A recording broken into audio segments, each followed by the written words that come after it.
بسم اللہ الرحمن الرحیم۔ السلام علیکم۔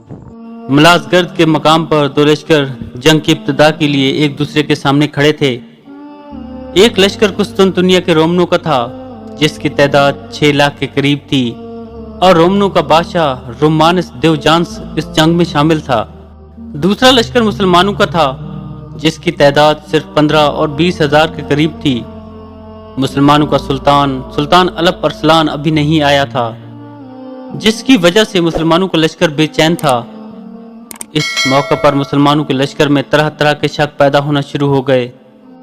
کچھ لوگوں نے کہا ہماری فوج 20 ہزار ہے اور کافروں کی 6 لاکھ، جس کی وجہ سے سلطان نہیں آ رہا اور جنگ کی ابتدا نہیں کرنا چاہتا۔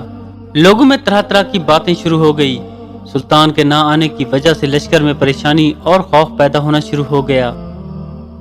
رومنوں کا لشکر جو سامنے کھڑا تھا وہ بھی عجیب طرح سے کبھی آگے دیکھ رہا تھا اور کبھی پیچھے۔ اس موقع پر عجیب سی کیفیت طاری تھی۔ رومنوں کے لشکر میں زور و شور سے نعرے اور طبلے بجائے جا رہے تھے، لیکن مسلمانوں کا لشکر اپنے سلطان کے آنے کا بے چینی سے انتظار کر رہا تھا۔ مسلمانوں کا لشکر بہت بہادر تھا، وہ تعداد کے زیادہ اور کم ہونے پر یقین نہیں رکھتا تھا۔ اگر ان کا سلطان ان کے سامنے ہوتا تو وہ طوفان سے بھی ٹکرا جانے والے تھے۔ ان کی پریشانی اور خوف کی وجہ سلطان الپ ارسلان کی غیر موجودگی تھی۔ اچانک مسلمانوں کے لشکر میں خوشی اور اطمینان کی لہر اٹھ کھڑی ہوئی، کیونکہ ان کا سلطان الپ ارسلان اپنے سفید گھوڑے پر دوڑتا ہوا آ رہا تھا۔ مسلمانوں نے جب اپنے سلطان کو دیکھا تو مسلمانوں کے لشکر میں جوش و جذبہ پیدا ہو گیا اور بلند آواز میں اللہ اکبر کا نعرہ لگانا شروع کر دیا۔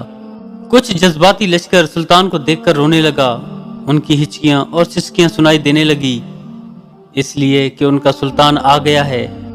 جب سلطان الپ ارسلان اپنے لشکر کے آگے حصے کی طرف آیا تو لشکر نے دیکھا کہ سلطان اپنے سفید گھوڑے پر سوار تھا اور انہوں نے لباس کی بجائے کفن پہنا ہوا تھا۔ کفن پہن کر آنے کا مقصد دشمن پر ثابت قدم ہونا تھا، یا تم نہیں یا ہم نہیں۔ سلطان کا اس طرح جنگ میں کفن پہن کر آنا لشکر میں اور جوش و جذبہ بڑھ گیا، اور تاریخ میں ایسا بہت کم دیکھنے کو ملا ہے جتنا اس لشکر میں جذبہ تھا۔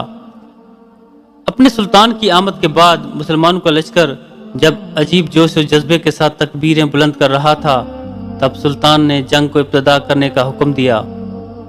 اس طرح مسلمانوں کا 20 ہزار کا لشکر رومن کے 6 لاکھ لشکر سے ٹکرایا۔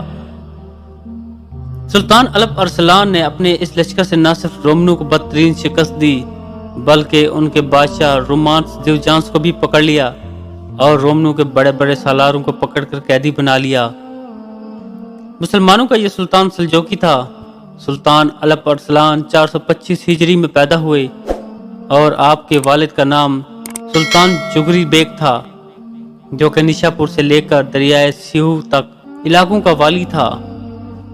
سلطان چغری بیگ جو کہ سلطان تغرل بیگ کا چھوٹا بھائی تھا، جو کہ سلطان تغرل بیگ سلجوقی سلطنت کا بادشاہ تھا، اسی وجہ سے چغری بیگ ان علاقوں کا والی تھا۔